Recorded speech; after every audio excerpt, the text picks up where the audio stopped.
Hello everyone friends, आज की इस वीडियो में डीएलएड एंट्रेंस एग्जाम में प्रीवियस ईयर पूछे गए सोशल स्टडी के वेरी इंपॉर्टेंट 38 क्वेश्चंस करने वाले हैं।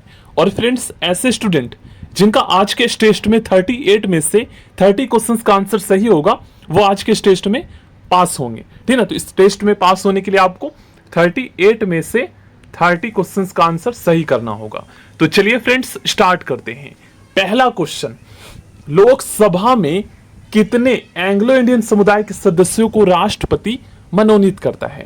फ्रेंड्स, राष्ट्रपति लोकसभा में एंग्लो इंडियन से 2 समुदाय को मनोनीत करता है और राज्यसभा में 12। लेकिन फ्रेंड्स, संविधान के यहां पर समझिएगा आप लोग ध्यान से, संविधान के 104वें संशोधन के द्वारा, जो कि 2019 में हुआ था, संविधान के 104वें संशोधन के द्वारा सन 2019 में लोकसभा में जो 2 सदस्य एंग्लो इंडियन समुदाय के मनोनीत होते थे, इसे फ्रेंड्स निष्प्रभावी कर दिया गया। कौन से संशोधन के द्वारा? तो 104वें संशोधन के द्वारा। अब लोकसभा में जो है एंग्लो इंडियन समुदाय के सदस्य मनोनीत नहीं होंगे।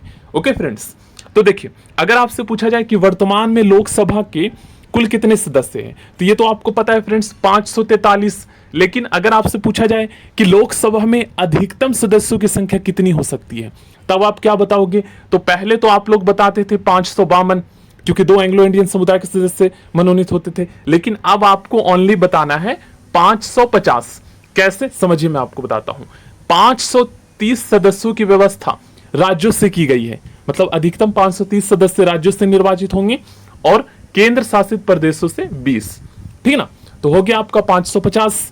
अब देखिए फ्रेंड्स, वर्तमान में 543 सदस्य कैसे हैं, तो समझिएगा। देखिए, मैं आपको यहां पर शो करता हूं।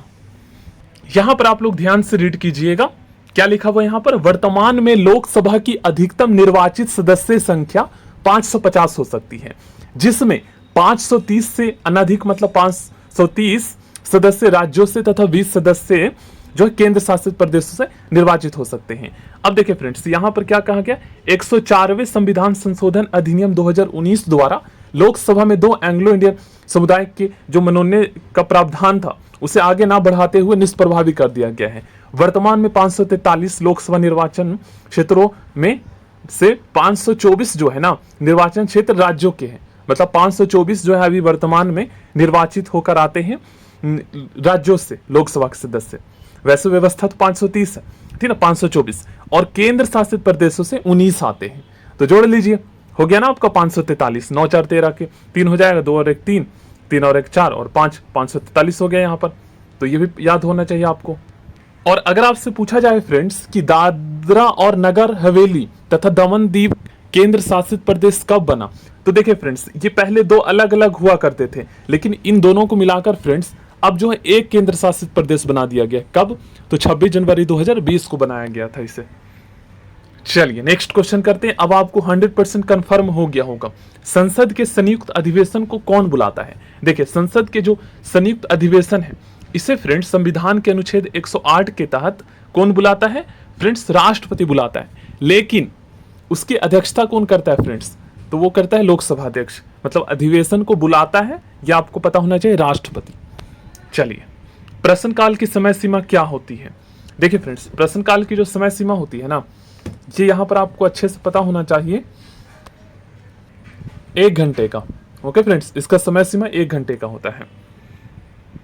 कौन एक स्थायी सदन है? तो आप सभी को पता है फ्रेंड्स, राज्यसभा जो है ये एक स्थायी सदन है और इसमें जो सदस्यों का कार्यकाल होता है वो 6 वर्ष का होता है। और प्रत्येक, यहां पर याद रखिएगा फ्रेंड्स, राज्यसभा में क्या है, 1/3 सदस्य प्रत्येक 2 वर्ष की समाप्ति पर सेवानिवृत्त हो जाते हैं, रिटायर हो जाते हैं। 1/3 सदस्य जितना है उसका कुल, ठीक ना, प्रत्येक 2 वर्ष में, और उतने ही निर्वाचित भी होते हैं, ये भी पता होना चाहिए आपको, ठीक ना। राज्यसभा के सदस्यों का निर्वाचन जो है ना, राज्यसभा के सदस्यों का निर्वाचन राज्यों के विधानसभा के सदस्यों के द्वारा किया जाता है। संसद के लिए राष्ट्रपति का अभिभाषण कौन तैयार करता है? तो फ्रेंड्स, संसद के लिए राष्ट्रपति का जो अभिभाषण है ये केंद्रीय मंत्रिमंडल, ठीक ना, केंद्रीय मंत्रिमंडल तैयार करता है। और अगर आपसे पूछा जाए कि देश में राष्ट्रीय आपातकाल किसके सिफारिश पर लगाया जाता है, तो यही केंद्रीय मंत्रिमंडल के सिफारिश पर। संसद की संयुक्त अधिवेशन की अध्यक्षता कौन करता है? तो ये करता है फ्रेंड्स लोकसभा अध्यक्ष।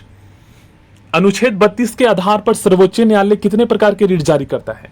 तो फ्रेंड्स आप सभी जानते हैं जब हमारे मौलिक अधिकारों का हनन होता है, उल्लंघन होता है, तो हम संवैधानिक उपचारों के अधिकार के अंतर्गत, जो कि संविधान के अनुच्छेद 32 में वर्णित है, हम न्यायालय में जा सकते हैं। ठीक है, तो ये फ्रेंड्स कुल जो है इसमें 5 प्रकार का रीट होता है, जैसे अधिकार परीक्षा, परमादेश, उत्प्रेषण रीट, इसमें बंदी प्रत्यक्षीकरण, और एक और है जो मुझे याद नहीं आ रहा, आप लोग कमेंट बॉक्स में बताइएगा अगर आपको पता है तो।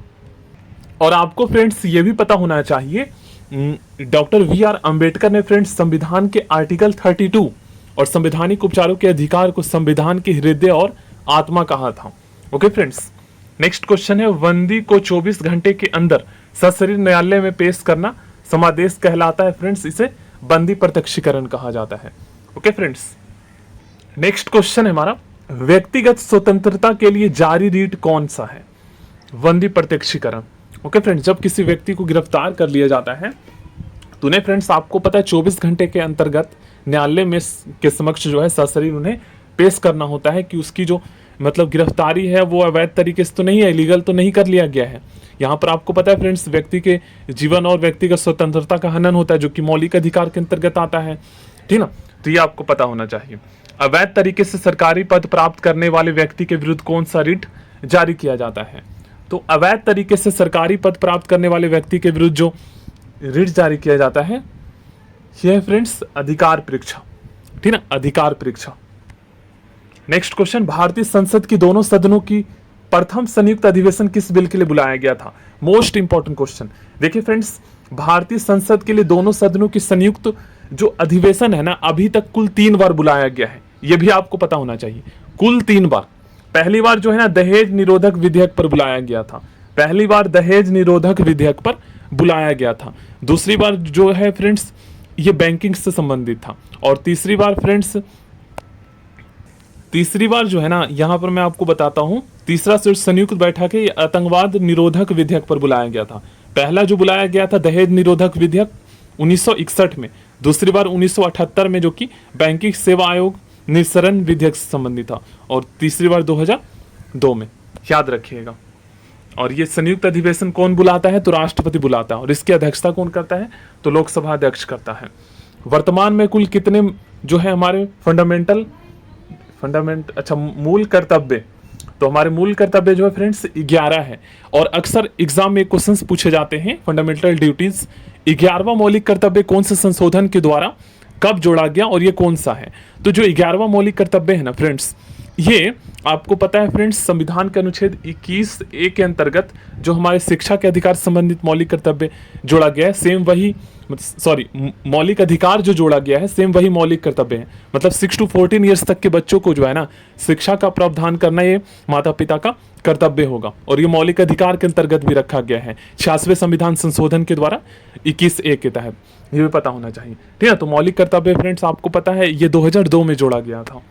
11वां, भारतीय संसद का अंग नहीं है। भारतीय संसद के कितने अंग है? 3 अंग है, राष्ट्रपति, लोकसभा और राज्यसभा। उपराष्ट्रपति यहाँ पर नहीं होगा। ओके फ्रेंड्स, और देखिए उपराष्ट्रपति जो है ये राज्यसभा का पदेन सभापति होता है। मतलब राज्यसभा का अगर आपसे पूछा जाए सभापति कौन होता है तो वो उपराष्ट्रपति होता है, और उपराष्ट्रपति फ्रेंड्स राज्यसभा का सदस्य नहीं होता, अंग नहीं होता। ये भी पता होना चाहिए। तो क्वेश्चन नंबर 13 हो गया। 14, संसद भवन का डिजाइन किसने तैयार किया? देखिए संसद भवन का जो डिजाइन है ये तैयार किया गया था सर हर्बर्ट वेकर और Edwin Lutyens. Sir Herbert waker और लुटियंस के द्वारा। Okay friends, next question, Bharat का प्रथम नागरिक कौन होता है? तो फ्रेंड्स आप सभी को पता है राष्ट्रपति भारत का प्रथम नागरिक होता है। किस आर्टिकल के तहत राष्ट्रपति लोकसभा को भंग कर सकता है? तो फ्रेंड्स लोकसभा को भंग करने के लिए राष्ट्रपति अपनी मर्जी से नहीं कर सकता, मंत्रिमंडल के सलाह पर ही करता है, मंत्रिपरिषद के या प्रधानमंत्री, क्योंकि मंत्रिपरिषद का जो मुखिया है वो तो प्रधानमंत्री होता है। ओके फ्रेंड्स, तो ये 85 के ठीक है ना, अनुच्छेद 85 के तहत जो है राष्ट्रपति लोकसभा को भंग कर सकता है। याद रखिएगा आर्टिकल 85 अनुच्छेद 85 के तहत राष्ट्रपति लोकसभा को भंग कर सकता है। भारत के राष्ट्रपति को किस आर्टिकल के तहत मृत्युदंड क्षमा करने का अधिकार है? 72, अनुच्छेद 72 के तहत। ओके फ्रेंड्स, अनुच्छेद 72 के तहत। राज्य के जो नीति निर्देशक सिद्धांत है, इसका वर्णन फ्रेंड्स संविधान के किस भाग में किया गया है? तो आप सभी को पता है फ्रेंड्स, भाग 4 में किया गया है। ओके फ्रेंड्स, और भाग 4A में आपको पता होना चाहिए, मूल कर्तव्य फंडामेंटल ड्यूटीज का वर्णन किया गया है। ओके फ्रेंड्स, 36 से 51 में राज्य के नीति निर्देशक सिद्धांत वर्णित है, ठीक ना, अनुच्छेद 36 से 51। जो फंडामेंटल ड्यूटीज है फ्रेंड्स, आपको पता है पूर्व सोवियत संघ से लिया गया है। भारत के प्रथम राष्ट्रपति कौन थे? सभी को पता है फ्रेंड्स, डॉक्टर राजेंद्र प्रसाद, याद रखिएगा। और एक क्वेश्चन अक्सर एग्जाम में पूछा जाता है कि सर्वसम्मति से निर्वाचित होने वाले पहले राष्ट्रपति कौन थे? तो वो थे फ्रेंड्स नीलम संजीव रेड्डी सर्वसम्मति, सबकी सम्मति से जो है निर्वाचित प्रथम राष्ट्रपति थे। ओके, देश में पहली बार राष्ट्रीय आपातकाल कब घोषित किया गया था? देखिए, देश में पहली बार फ्रेंड्स राष्ट्रीय आपातकाल जो है ये घोषित किया गया था। देखिए यहाँ पर डेट फ्रेंड्स गलत दे रखा है, कब घोषित किया गया था आपको पता होना चाहिए। ये भारत चीन के दौरान फ्रेंड्स ये जो है 1962 में लगा था फ्रेंड्स। आप सभी को पता, पहली बार भारत में राष्ट्रीय आपातकाल जो है बाहरी आक्रमण के डर से जो है 1962 में लगा था। दूसरी बार भी जो है बाहरी आक्रमण के डर से 1971 में लगा था, ठीक है फ्रेंड्स, भारत और पाकिस्तान के दौरान जो बांग्लादेश का निर्माण हुआ। और उसके बाद तीसरी बार जो है वो आपको पता है 25 जून 1975 इंदिरा गांधी के कार्यकाल में लगा था। तो अभी तक भारत में राष्ट्रीय आपातकाल जो है ना, ये फ्रेंड्स 3 बार लगा है।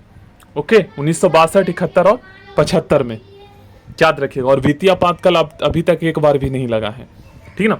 तो देश में राष्ट्रीय आपातकाल जो है अनुच्छेद 352 के तहत लगाया जाता है, वित्तीय आपातकाल 360 के तहत, और राज्यों में राष्ट्रपति शासन 356 के तहत, ठीक है। यहाँ पर गलत ऑप्शन दे रखा है, यहाँ पर दूसरी बार लिखना चाहिए था, देश में दूसरी बार राष्ट्रीय आपातकाल कब घोषित हुआ तब आपको बताना था, ऑप्शन बी। चलिए अब नेक्स्ट क्वेश्चन करते हैं। किस आर्टिकल के तहत राष्ट्रपति अध्यादेश जारी करता है? फ्रेंड्स, राष्ट्रपति अध्यादेश आर्टिकल 123 के तहत करता है। याद करने का ट्रिक क्या है? 1 2 3, ठीक ना। 1 2 3 मतलब 1 2 3 मतलब इसका मतलब क्या है? 1 2 3 कमांड दे रहा है मतलब, ठीक ना। तो आदेश, इससे मतलब ट्रिक कनेक्ट कर सकते हो। तो राष्ट्रपति अध्यादेश जो है 123 के तहत जारी करता है। दोनों सदनों की संयुक्त अधिवेशन किस अनुच्छेद के तहत बुलाया जाता है? तो अनुच्छेद 108 के तहत, 108 के तहत बुलाया जाता है।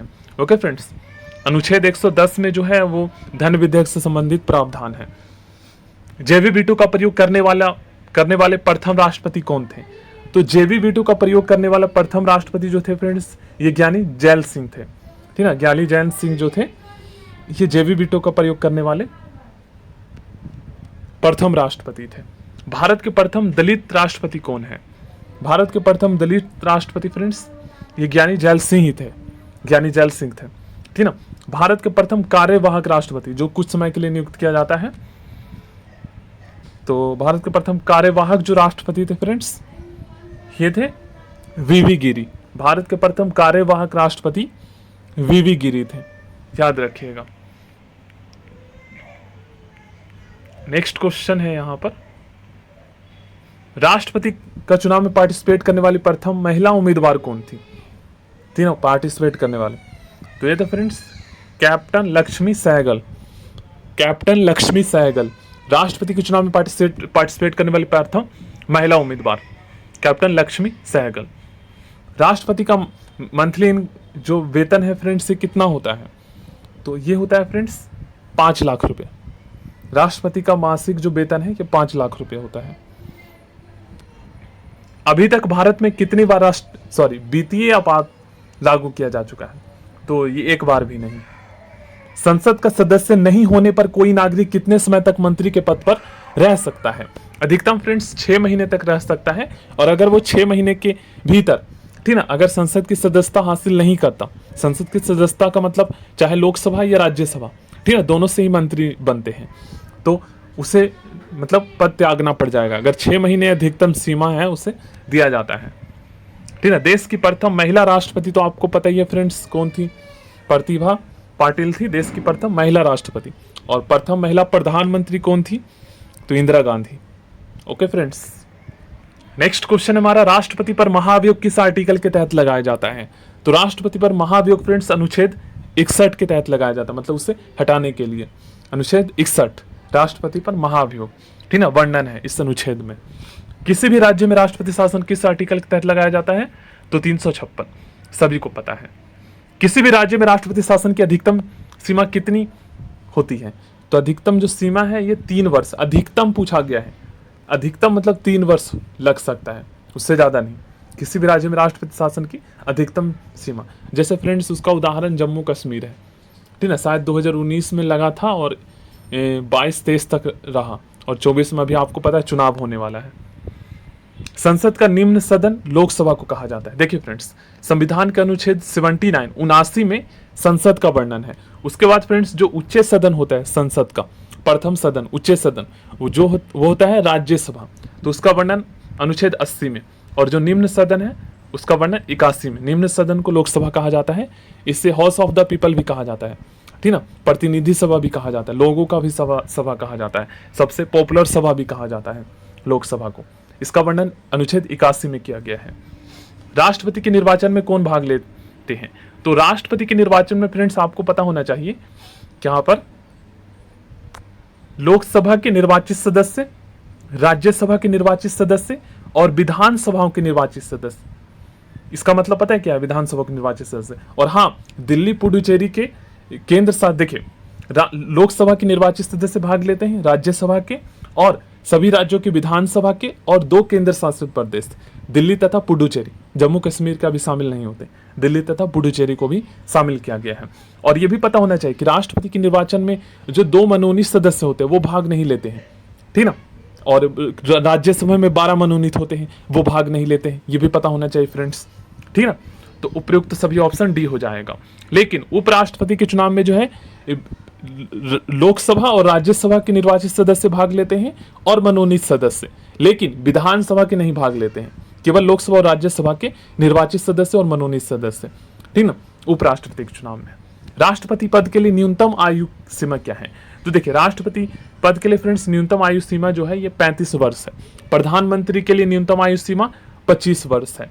अगर प्रधानमंत्री फ्रेंड्स लोकसभा के सदस्य है तो 25 वर्ष, और राज्यसभा के सदस्य है तो आपको पता ही है फ्रेंड्स, राज्यसभा का सदस्य बनने के लिए न्यूनतम आयु 30 वर्ष है। 30 वर्ष से कम है तो वो बन ही नहीं सकते राज्यसभा के सदस्य। तो ऐसे में अगर जो प्रधानमंत्री राज्यसभा से नियुक्त होते हैं तो उसका 30 वर्ष आयु होना चाहिए। ओके, उपराष्ट्रपति के लिए 35 वर्ष मिनिमम, और राज्यसभा का पूछा जाए, सॉरी, राज्यपाल बनने के लिए पूछा जाए तो भी 35 साल। ओके फ्रेंड्स, तीनों सेनाओं का सेनापति कौन होता है? इस क्वेश्चन का आंसर तो सबको पता है, कमेंट बॉक्स में आपको बताना है। तो फ्रेंड्स अब लास्ट के 2 क्वेश्चंस आपके लिए हैं। जेवी वीटो का प्रयोग करने वाले प्रथम राष्ट्रपति कौन थे फ्रेंड्स? संसद का संयुक्त अधिवेशन किस आर्टिकल के तहत बुलाया जाता है? और वर्तमान में